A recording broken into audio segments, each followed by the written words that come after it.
আজকে আমি একটা নতুন ব্লগ নিয়ে চলে এসেছি। তবে ব্লগটা পুরোটা শেষ পর্যন্ত দেখার জন্য সবাইকে অনুরোধ করছি, কারণ মজার জিনিস তো রয়েছে একদম সব শেষেই। আর এখন আমি চলে এসেছি পূর্ব মেদিনীপুরের হলদিয়াতে। আর হলদিয়ার একদম মোহনা মার্কেটের সামনে খুব সুন্দর একটা রেস্টুরেন্ট রয়েছে, দ্য রয়্যাল পার্ক। এই আমি দেখিয়ে দিয়েছি অলরেডি নামটা। আর এই রয়্যাল পার্ক এই বছর নববর্ষ পালন করবে, আর নববর্ষের জন্য অনেক খুব সুন্দর মেনু চার্ট করেছে। আর সেইটা আমি তোমাদেরকে এখন একটু পড়িয়ে শোনাচ্ছি। এখানে রয়েছে সর্ষে ইলিশ, ভেটকি পাতুরি, কচি পাঠার ঝোল, দেশি মুরগি কষা, আম শোল, তারপরে রয়েছে আমাদা কাতলা, সর্ষে ইলিশ, পোড়া আমের শরবত, আরো অনেক কিছু রয়েছে। কাঁচকলার কোপ্তা, মোচা চিংড়ি, কচুর লতি দিয়ে পোস্ত থেকে শুরু করে অনেকগুলো আইটেম এখানে রয়েছে। তো চলো বন্ধুরা, এখন ভেতরে ঢুকে ম্যানেজার বাবুর কাছ থেকে ডিটেলসে জেনে নেব। দাদা নমস্কার। তো আপনাদের দেখলাম যে বাইরে অনেক প্ল্যাকার্ড রয়েছে, আর নববর্ষ নিয়ে অনেক কিছু তোমাদের একটা আয়োজন করেছো।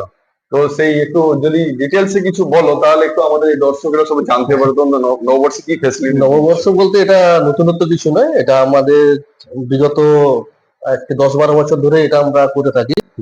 তো এই বছরও আমাদের সেটা নতুনত্ব কিছু নয়, যা আমাদের একটা থালি সিস্টেম হয় বসে খাওয়ার জন্য। হ্যাঁ, একটা অথেন্টিক একটা বাঙালির মতো একটা আমরা ব্যবস্থা রাখি, যেটাতে কিছু আমাদের ভেজ মেনু, কিছু মাছের উপরে, কিছু মাছ মাংস মিলিয়ে এরকম কিছু থালি আমরা করে থাকি।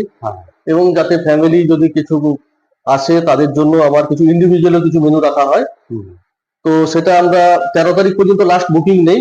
যেহেতু 15 তারিখ পড়েছে, আমরা একদিন আগে ক্লোজিং করি। একদিন আগে ক্লোজ করতে হবে, একদিন আগে বুকিংটা করে নিতে হবে একটা মোবাইল নাম্বার দিয়ে। আপনি যদি কেউ পার্সেল নিতে চায়, অনেকে ডিউটি থাকে, একদম তো সেক্ষেত্রে পার্সেলেরও আমাদের ব্যবস্থা আছে। সঙ্গে একবার বসে খাওয়ারও তো ব্যবস্থা থাকে 12টা থেকে বিকাল 3টে পর্যন্ত। শুধু দুপুরবেলার জন্য, রাত্রিবেলা এসব কিছু না, যা রেস্টুরেন্টের মেনু থাকে। আচ্ছা, তাহলে আপনাদের প্রোগ্রাম তাহলে শুরু হবে তাহলে পয়লা বৈশাখের দিন। পয়লা বৈশাখের দিন 15ই এপ্রিল দুপুর 12টা থেকে বিকাল 3টে। আচ্ছা, বিকেল 3টে পর্যন্ত। বিকেল 3টে পর্যন্ত। ওকে, ঠিক আছে। আর আপনাদের যে কি কি রেখেছেন আইটেম গুলো, সেগুলো আপনাদের হ্যান্ডবিল আছে, তাই তো? হ্যাঁ, আমাদের কিছু লিফলেটও করা আছে, প্লাস বাইরে ব্যানারও দেওয়া আছে। আচ্ছা, লোকজন তারাও জানে। জানতে পারলাম, ধন্যবাদ জানাবো। আর সবাইকে তাহলে বন্ধুরা, তোমরা সবাই দেখলে যে পয়লা বৈশাখ দিন একদম দুপুর 1টা থেকে বিকেল 3টে পর্যন্ত অনেক আয়োজন করা হয়েছে। তাই তোমরা কিন্তু যদি আসতে চাও, একদিন আগে ফোন নাম্বার রয়েছে, সেই ফোন নাম্বারে ফোন করে তোমরা অবশ্যই চলে আসো বন্ধুরা। তোমাদের পক্ষ থেকে আমাদের পক্ষ থেকে সবাইকে আমন্ত্রণ। তো দেখা হচ্ছে তাহলে পয়লা বৈশাখের দিন সবার সঙ্গে।